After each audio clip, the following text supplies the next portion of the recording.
Guys, कैसे हैं आप। दीपा किचन में आपका स्वागत है गाइस। आज मैं बनाने वाली हूँ मैदा की मठरी, जो कि हम सब जानते हैं गाइस। हमारे शीतला अष्टमी का त्यौहार होता है, उसमें भी विशेषकर ये मठरी बनाई जाती है राजस्थान में। और हिंदू कल्चर में इस मठरी को बनाने का एक अलग ही विधि है, लेकिन मैं बिल्कुल सस्ती विधि, बिल्कुल अच्छी विधि से ये बनाकर आपको बता रही हूँ। बहुत ही अच्छी और आसान विधि है गाइस। इसके लिए आपको चाहिए थोड़ी सी मैदा। ये केवल मैं एक दिन के लिए बना रही हूँ। आप चाहे एक साथ बना करके 1 महीने के लिए भी बना करके रख सकते हैं और रोज़ चाय के साथ में इसको खा सकते हैं, या बच्चों को तो वैसे ही पसंद आती है गाइस। ये बिल्कुल मैंने मैदा ले लिया है और चलिए मैं ज़्यादा बना लेती हूँ थोड़ी सी गाइस। इसमें आपको डालनी होगी, मैं डालती हूँ थोड़ा सा आटा। थोड़ा सा आटा मैं इसलिए डालती हूँ क्योंकि जो ये मैदा होती है, इस मैदा में क्या है कि चिपकने की तासीर होती है, जो कि हमारे शरीर में चिपकती है। कहते हैं ना बुजुर्ग लोग कि मैदा रोज़ नहीं खाना चाहिए, तो इसीलिए ये जो है गेहूं का आटा मैंने डाला है इसके अंदर थोड़ा सा, हल्का सा। फिर इसमें मैंने गाइस डाला है ये थोड़ा सा अजवाइन। अजवाइन से बहुत अच्छा फ्लेवर आता है। अजवाइन का स्वाद मठरी में बहुत ही प्यारा आता है। इस तरीके से डालिए जो पूरे मैदा के ऊपर फैल जाए। ज़्यादा से ज़्यादा डालिएगा, इस बहुत प्यारा लगता है, मुझे तो बहुत ही पसंद है। इसके बाद मैं इसमें डालने वाली हूँ सोडा। आप नमकीन सोडा या मीठा सोडा कोई सा भी डाल सकते हैं। ये देखिए डाल लिया। अब इसके बाद में सबसे महत्वपूर्ण चीज़ है इसके अंदर ऑयल। ये देखिएगा, इसमें ऑयल डाल देती हूँ थोड़ा सा। इस ऑयल के साथ में इसको मिक्स करना होगा गाइस, तो आप हाथों की सहायता से आप मिक्स कर लीजिए इसको इस तरीके से। बिल्कुल ये गांठें तोड़ते हुए, क्योंकि हम चाहते हैं कि मैदा के साथ में बिल्कुल तेल जो है मिक्स हो जाए, तो इस तरीके से करते हुए आप इसको मिक्स कर लीजिए। तो मैं मिक्स करके बताती हूँ आपको गाइस। थोड़ा थोड़ा पानी डालते फिर इसको बिल्कुल गाढ़ा गूंदना है आपको।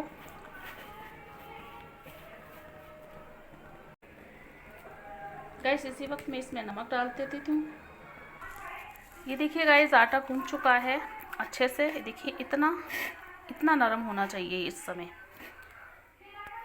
मतलब इस समय अगर हम इसकी पूरियाँ बेलेंगे तो ये नहीं बेलेगी ठीक से। अगर आटा लगा करके बहुत बेलेंगे तो मतलब मैदा लगा करके, तो ये बिल जाएंगी, लेकिन अच्छी नहीं बनेगी। तो इसको हम थोड़ा सा रेस्ट करने के लिए छोड़ देंगे। और ये जो ख़ास किस्म का जो ये बाउल है, प्लास्टिक का, इसको कचकड़ा बोलते हैं। तो इस बाउल में गूंदने से ये होता है कि चिपकता कम है मैदा। अगर आप स्टील के बर्तन में या परात में गूंदते हैं तो बहुत दिक्कत आती है, चिपकता है बहुत। तो उसके लिए हमको बहुत सारा ऑयल डालना पड़ता है। आपने देखा होगा मैंने बहुत कम ऑयल इस्तेमाल किया है। तो अगर आपको बहुत कम ऑयल इस्तेमाल करना है तो आप इसी तरह के बाउल में इस आटे को गूंदिए, ठीक है। तो अब इसको हम ढक करके रख देते हैं गैस। थोड़ी देर के लिए रख देते हैं ताकि ये थोड़ा सा रेस्ट कर ले। तब तक हम कर लेते हैं बाकी के काम। ये देखिए गाइस, लगभग 20 मिनट हो चुके हैं। 20 मिनट में मैंने आटे को रेस्ट करवा दिया है और इधर मैं तेल को गर्म करने रख देती हूँ। बिल्कुल कम आंच पे हमको पकाना है गाइस। इतना तेल डालना है कि मठरी हमारी जो मोटी मोटी हम बनाने वाले हैं वो इसमें तेल जाए। लेकिन आंच को बिल्कुल कम रखेंगे क्योंकि हमको बिल्कुल कम आंच वाला तेल चाहिए। अगर तेज आंच वाले तेल में हम इसको बनाते हैं तो मठरी जल जाती है और उसको हम बहुत देर तक पकाने वाले हैं। ये देखिए गाइस, हमारे डो को हम अब बेलने वाले हैं। हम एक साथ ही सारी मठरी को बनाने वाले हैं। आप चाहे तो अपनी अपनी शेप की मठरी छोटी छोटी पूरियाँ बना करके बना सकते हैं, तिकोनी, जैसे कि हम पराठा बनाते हैं वैसे भी बहुत टेस्टी और खस्ता लगती है। तो हम एक साथ ही बनाने वाले हैं, तो हम एक साथ ही इसको बेलने वाले हैं। हमने ये गेहूं का आटा इस्तेमाल किया है इसके पलोथन के रूप में, क्योंकि हम चाहते हैं कि ज़्यादा मैदा हम ना खाएं, क्योंकि मैदा अगर रोज़ रोज़ हम खाते हैं तो हमारे आंतों में चिपकने का खतरा रहता है। और ये मठरी बच्चों को विशेष पसंद आती है, तो बच्चे ज़्यादा खाते हैं तो बच्चों को नुकसान पहुंच सकता है। इसलिए हमने इसमें ज़्यादातर गेहूं के आटे का भी प्रयोग किया है। तो हम इसको इस तरीके से बेल लेंगे। और गाइस इसमें हमने मीठा सोडा डाला है, नमकीन सोडा भी इस्तेमाल कर सकते हैं, तो उसकी वजह से मठियाँ हमारी फूलने वाली है। तो हम ये चौकोर करके हम इस रोटी को बनाएंगे, क्योंकि हम इसको चौकोर चौकोर ही काटने वाले हैं। अगर आपको गोल पूरी चाहिए तो छोटी छोटी पूड़ियाँ बनाकर भी आप मटकी बना सकते हैं। जो भी आकार आप देना चाहते हैं वही आकार आप दे सकते हैं। तो मैं ये चौकोर रोटी बनाने वाली हूँ, ताकि इसका आकार वैसा रहे जैसा कि मैं चाहती हूँ।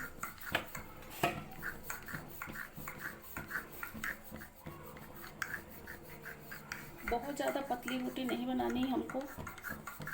जितना हम रोटी खाते हैं, फुलके खाते हैं, फुलके तो बहुत पतले होते हैं, लेकिन हम जैसी मोटी रोटी खाते हैं चूल्हा की रोटी, उससे थोड़ी सी मोटी बनानी है इसको। तो हम इसका आकार चौकोर रखने की कोशिश करेंगे, क्योंकि हमको वैसे ही काटनी है इसको। देखिए, और हल्का सा आटा लगा देंगे ताकि चिपकने में इसका साथ छूट जाए ज़मीन से।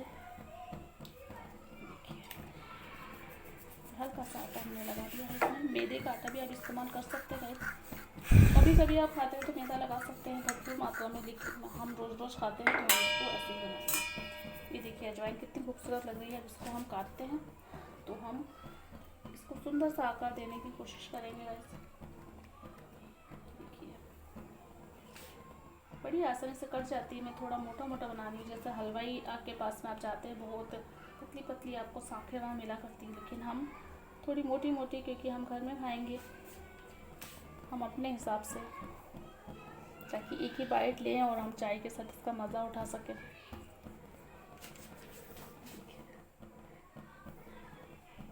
इस तरीके से काटें कि आपकी जो सांखें बहुत खूबसूरत भी लगे। ये आटा थोड़ा पतला है और मैं ज़्यादा पानी इसमें प्रेफर करती हूँ, क्योंकि जितना सूखा हम आटा रखते हैं उतना ही सूखा हमारा बनता है। अभी इसको हम तलेंगे तो इसको ये देखिए बिल्कुल कम आंच है, बिल्कुल भी ज़्यादा गर्म नहीं करना है तेल को, बिल्कुल भी। ये देखिए बिल्कुल हल्का सा गर्म है ये तेल।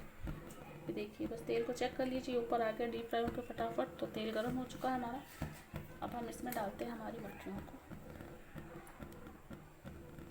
ये देखिए बिल्कुल कम आंच में आपको बनाना है। इसी आंच पे इसको 10 से 20 मिनट फ्राई करना है। रिवर्स कर दीजिए बीच में। जितनी भी आ सके कढ़ाई में उतनी ही आप डाल दीजिए। आकार अपने हिसाब से कोई भी आकार आप दे सकते हैं इसमें, लेकिन हाँ पकाने में सिर्फ यही बात ध्यान रखनी है कि बहुत कम आंच, बहुत कम तेल गर्म होना चाहिए, बहुत ही तेल गर्म नहीं होना चाहिए, वरना इसी स्टेज पे आकर के पक जाती है और जल जाती है।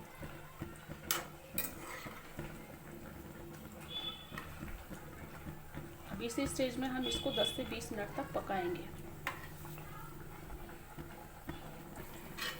ये देखिए गाइस, इसको बार बार पलट के हम इसको पका लेंगे। जितना हम इसको पलटेंगे और बहुत कम आंच पे बनाएंगे उतनी ही खस्ता हमारी ये मठरियाँ बनने वाली है। ख़ास किस्म की मठरी जो कि हम रोज़ खाना पसंद करते हैं गाइस। मुझे तो ये मठरियाँ बहुत ही पसंद है गाइस। मैं तो इनको बहुत ही गाना गाते हुए खाती हूँ और चाय के साथ में प्रेफर करती हूँ। बहुत बहुत बहुत पसंद है मुझे ये मठरियाँ। बच्चों को भी बेहद भाती हैं ये मठरियाँ।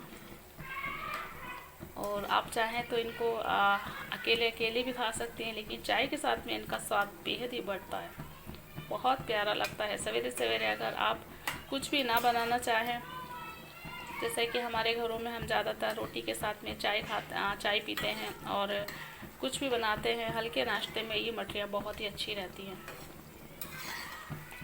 लेकिन याद रखिएगा इनको ज़्यादा से ज़्यादा मात्रा में ना खाएं डेली, क्योंकि ये हमारी सेहत के लिए इंजीरियस हो सकती है।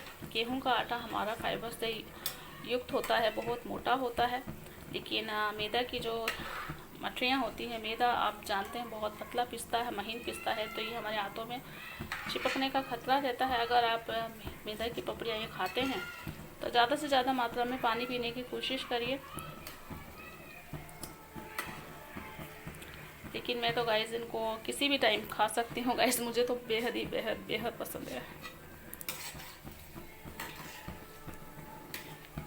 तो देख लीजिए, अब ये 10 मिनट हो चुके हैं पकते हुए, लेकिन ये कच्ची कच्ची दिख रही है। हमको बस ऐसे ही पकाना है, ये ना सोचिए कि कच्ची है, पक नहीं रही है, तेज़ कर दीजिएगा गैस को। नहीं, बिल्कुल नहीं, गैस को बिल्कुल भी तेज़ नहीं करनी है गाइस, क्योंकि बिल्कुल कम कम आँच में ही हमको इनको पकाना है,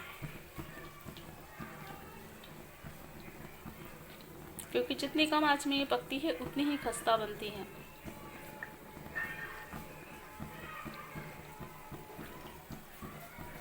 ये देखिए, बाकी की मछलियाँ भी हमारी पड़ी है। हम किसी भी आकार का शेप दे सकते हैं। अभी मैं अकेली हूँ यहाँ पे, आप चाहें तो इनको शक्करपारे जैसा आकार भी बेलन की सहायता से आप यूं करके आप इनको शक्करपारे का आकार भी दे सकते हैं।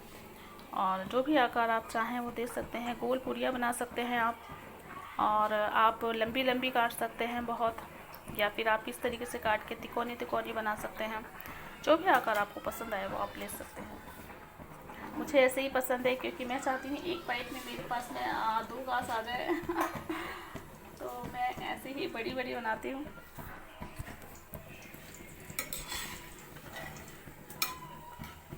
ये देखिए, जब ये पक जाएगी गैस तो अपने आप ही खुशबू आने लगेगी पकने की। बहुत सौंधी सौंधी खुशबू, बहुत ही प्यारी खुशबू आती है इसकी।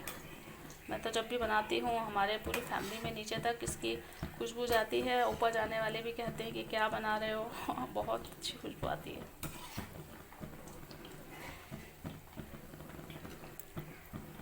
तो गाइस, वीडियो अच्छी लगे तो आप प्लीज़ आप लाइक शेयर कमेंट करिएगा ज़रूर से, और सब्सक्राइब कीजिएगा, क्योंकि मैं बिल्कुल हल्के फुल्के तरीके लाती हूँ रेसिपी के, जिसमें कम से कम मसाले उपयोग में आए।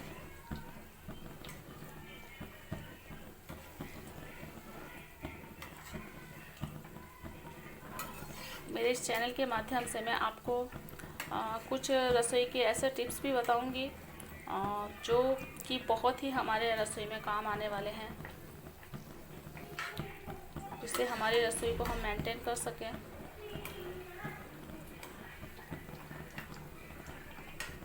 मुझे तो गाइस खाना बनाना और गाना गाना, ये 2 चीज़ें बहुत पसंद है। मैं हमेशा गाना गाते हुए खाना पकाती हूँ। बहुत अच्छा लगता है मुझे कुकिंग करना। और आप लोग बताइएगा आपको कुकिंग करना कैसा लगता है, आपको सिर्फ खाना पसंद है या बनाना पसंद है, ये भी लिखिएगा।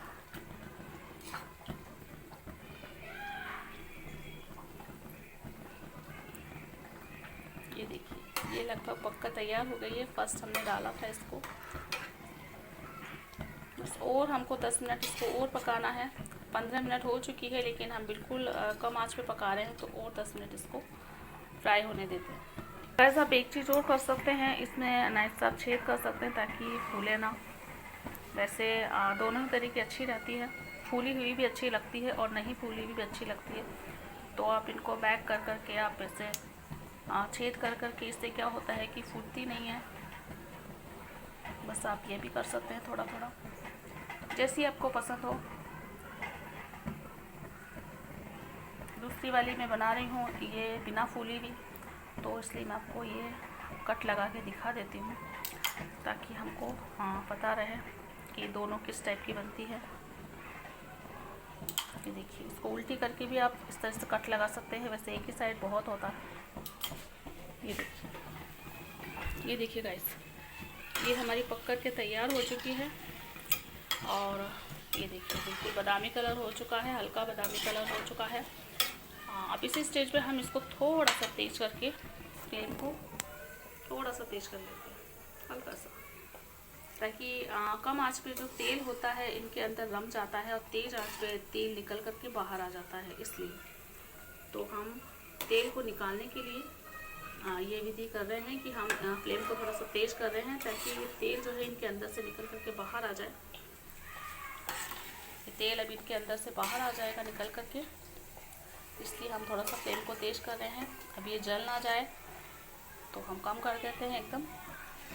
ये निकाल लेते हैं हम इसको।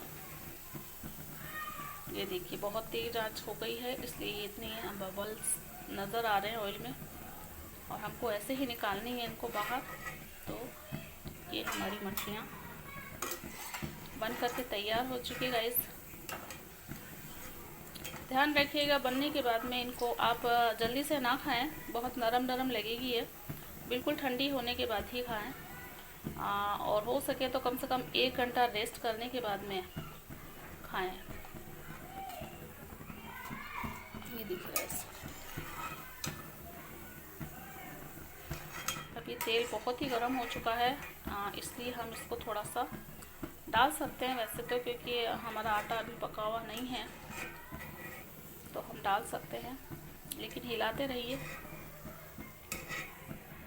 देखिए हमारी मछलियाँ लगभग पक कर के तैयार हो गई हैं। अभी इसको थोड़ी देर रेस्ट करेंगे। अभी जो इसमें कट लगाए हैं हमने, ये वाली डालते हैं हम।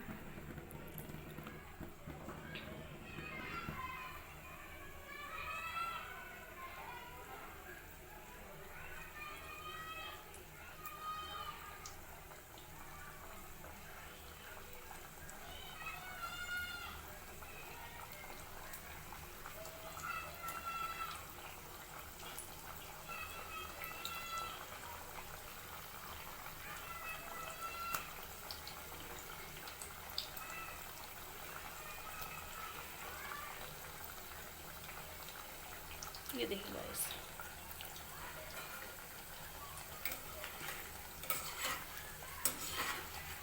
देखिए बिल्कुल ऊपर नीचे हम कर लेते हैं गाइस। बिल्कुल जल्दी से ना हिलाएं, थोड़ा सा पकने दें उसके बाद ही हिलाएं, क्योंकि चिपक भी सकती है एक दूसरे को और टेढ़ी मेढ़ी हो सकती है, तो थोड़ा सा पकने दें।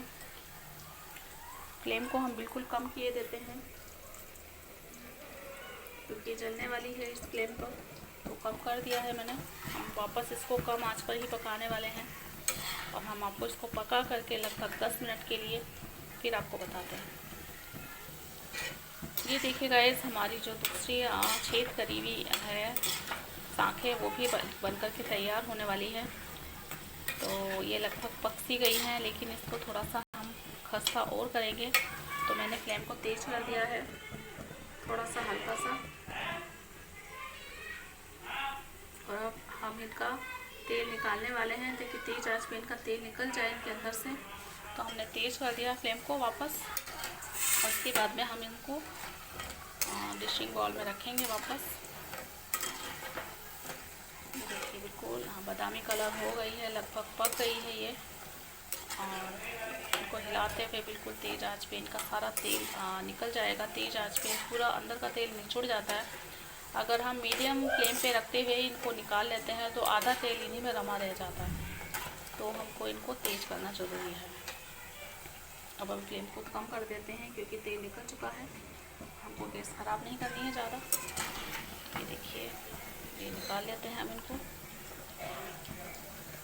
तेल बिल्कुल निकाल लीजिए। ये देखिए गाइस, ये वाली जो साँखें हैं जिनमें हमने छेद किए हैं नाइफ से, ये कुछ खासी खस्ता होती है, अच्छी होती है, क्योंकि फूलती नहीं है ये, और इनमें कलर भी अच्छा आता है। और हमने चूँकि इनमें गेहूं के आटे का प्रयोग किया है, तो थोड़ा थोड़ा सफ़ेद सफ़ेद लगेगी मछलियाँ, लेकिन वो हमारी सेहत के लिए अच्छा है, इसलिए हम उसको सहन कर सकते हैं। बाकी आप प्लेन मछली भी बना सकते हैं, केवल और केवल मैदा के आटे की।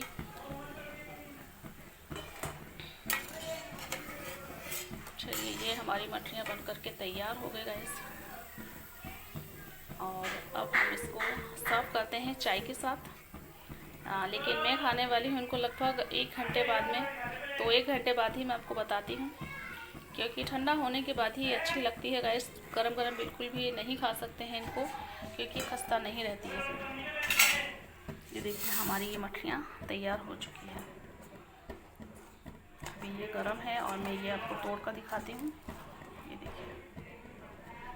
देखिए कितनी कुरकुरी है। ये देखिए बहुत प्यारा स्वाद आता है गाइस, बहुत ही प्यारा, और बहुत ही अच्छी खुशबू भी आ रही है। तो ये देखिए गरम की अलग अलग कलर लग रही है, इसकी अलग कलर लग रही है, वो इसलिए क्योंकि इसमें हमने गेहूं के आटे का प्रयोग किया है गाइस, इसलिए सफ़ेद सफ़ेद थोड़ा सा दिख रहा है। और अगर प्लेन गेहूं के आटे की बनाते हैं तो बहुत ही बादामी कलर लगता है, बहुत प्यारा कलर लगता है। तो ये हमारी सेहत के लिए अच्छी है और इसको हम ठंडा कर। ये देखिए गाइस, हमारी ये मछलियाँ बन करके तैयार हो चुकी हैं, दूसरे टाइप की जिसमें हमने छेद किए थे। ये देखिए फूली नहीं है, छेद की हुई, ज़्यादा फूली नहीं है। जिनमें छेद नहीं कर पाए थे वो फूल गई हैं। तो दोनों ही तरीके अच्छी रहती हैं। इसको बिल्कुल ठंडी करके हम चाय के साथ खाने वाले हैं गाइस। तो आप आइए, 1 घंटे बाद मैं आपको चाय के साथ में खिलाती हूँ। तो गाइस आ जाइए, गर्मा गर्म चाय के साथ में हमारी मछलियाँ तैयार है। ये देखिए, हाँ मज़ा आने वाला है गाइस। तो मैं ये खाने जाती हूँ गाइस, आप भी खाइए, आप डीप करके खाइए। बच्चे तो डीप करके खाना पसंद करते हैं, या फिर आप पहले इसको खाइए फिर चाय पीजिए। हाँ क्या स्वाद आने वाला है गाइस, ये लीजिए गाइस।